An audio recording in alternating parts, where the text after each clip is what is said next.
کہ کیا ترکی میں دریائے فرات میں سونے کا پہاڑ ظاہر ہو چکا ہے؟ دریائے فرات میں سونے کا پہاڑ نمودار ہونے کے حوالے سے احادیث مبارکہ کیا کہتی ہیں؟ کیا ترکی سے پہلے عراق میں بھی سونے کا پہاڑ ظاہر ہوا تھا؟ کیا قرب قیامت کی یہ بڑی نشانی بھی پوری ہو چکی ہے؟ اور دریائے فرات میں سونے کی دریافت ہونے پر کون سی بڑی جنگ ہوگی؟ یہی ہماری آج کی ویڈیو کا موضوع ہوگا، اور ہم آپ کو دریائے فرات سے متعلق قرب قیامت کی اس اہم نشانی کے متعلق مکمل تحقیقی معلومات فراہم کریں گے۔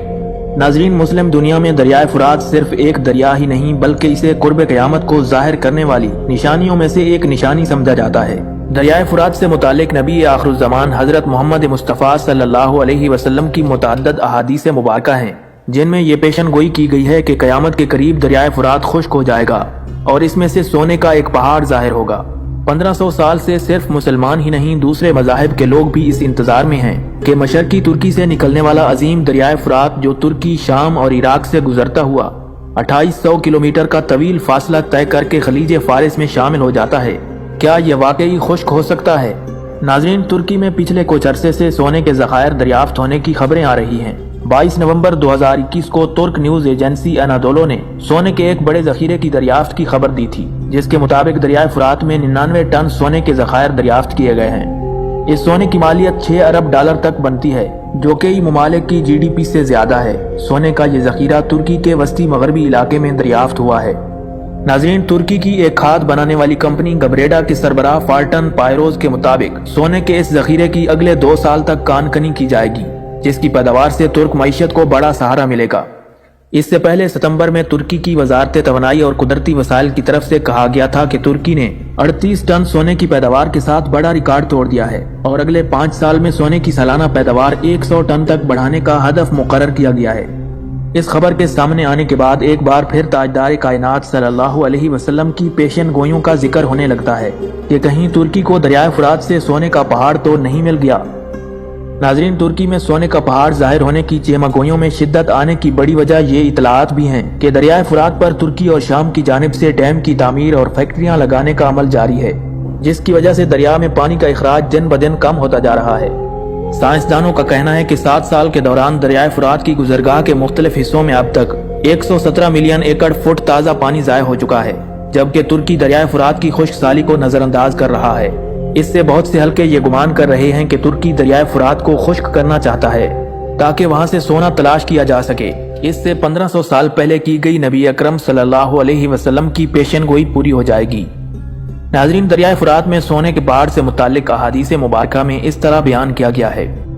حضرت ابو ہریرہ رضی اللہ تعالیٰ عنہ سے روایت ہے کہ سرکار دو عالم صلی اللہ علیہ وسلم نے ارشاد فرمایا، قیامت اس وقت تک نہیں آئے گی جب تک کہ دریائے فرات سونے کا پہاڑ برآمد نہ کرے گا۔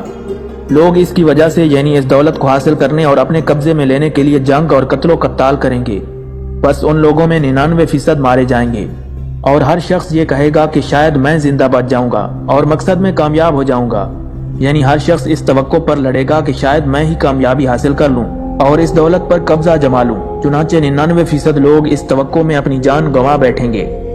صحیح مسلم کی ایک اور حدیث میں دریائے فرات کا ذکر اس طرح آیا ہے۔ حضرت عبد الحمید بن جعفر ابی سلیمان بن یسار حضرت عبداللہ بن حارث رضی اللہ تعالیٰ عنہ بن نوفل سے روایت کرتے ہیں کہ حضرت ابی بن کعب کے ساتھ کھڑا ہوا تھا تو انہوں نے کہا، ہمیشہ لوگوں کی گردنیں دنیا کے طلب کرنے میں ایک دوسرے سے خلاف کرتی رہیں گی۔ میں نے کہا، جی ہاں۔ انہوں نے کہا، میں نے رسول اللہ صلی اللہ علیہ وسلم کو فرماتے ہوئے سنا ہے کہ ان قریب دریائے فرات سے سونے کا ایک پہاڑ برآمد ہوگا۔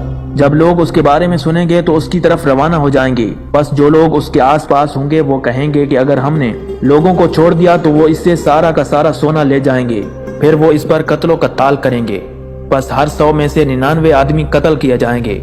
ابو کامل نے اس حدیث کے بارے میں کہا کہ میں اور ابی بن کعب حسان کے قلعہ کے سائے میں کھڑے ہوئے تھے۔ ناظرین، صحیح بخاری کی حدیث نمبر 2033 میں دریائے فرات میں ظاہر ہونے والے سونے کے پہاڑ سے متعلق امت کو اس طرح خبردار کیا گیا ہے۔ حضرت ابو ہریرہ رضی اللہ تعالیٰ عنہ سے روایت ہے کہ سرکار مدینہ صلی اللہ علیہ وسلم نے ارشاد فرمایا کہ ان قریب دریائے فرات سونے کا خزانہ نکالے گا، چنانچہ جس شخص کو ملے وہ اس سے کچھ نہ لے۔ حضرت عقبہ بیان کرتے ہیں کہ ہم سے عبداللہ نے ابو الزناد اعرج اور حضرت ابو ہریرہ رضی اللہ تعالیٰ عنہ کے واسطے سے یہ حدیث پہنچائی ہے، اور حضرت ابو ہریرہ رضی اللہ تعالیٰ عنہ نبی کریم صلی اللہ علیہ وسلم سے اسی طرح روایت کرتے ہیں، مگر یہ کہ انہوں نے کہا کہ سونے کا پہاڑ نکالے گا۔ ناظرین، دریائے فرات کے خشک ہونے اور اس میں سونے کا پہاڑ ظاہر ہونے کی پیشن گوئیوں کے ظہور کے منتظر لوگ اس قدر بے چین ہیں کہ جب عراق میں تیل دریافت ہوا تو وہ سونے کے پہاڑ کی پیشن گوئی کی اپنے الفاظ میں تشریح کرنے لگے۔ ان کے نزدیک چونکہ دنیا تیل کو کالا سونا بھی کہتی ہے، اس لیے سونے کے پہاڑ والی پیشن گوئی سے مراد یہی کالا سونا ہی ہے۔ اس کو بنیاد بناتے ہوئے کئی مذہبی اسکالرز نے امام مہدی کے ظہور کی پیشن گوئیاں بھی کرنا شروع کر دیں، جو آخرکار خام خیالی ثابت ہوئیں۔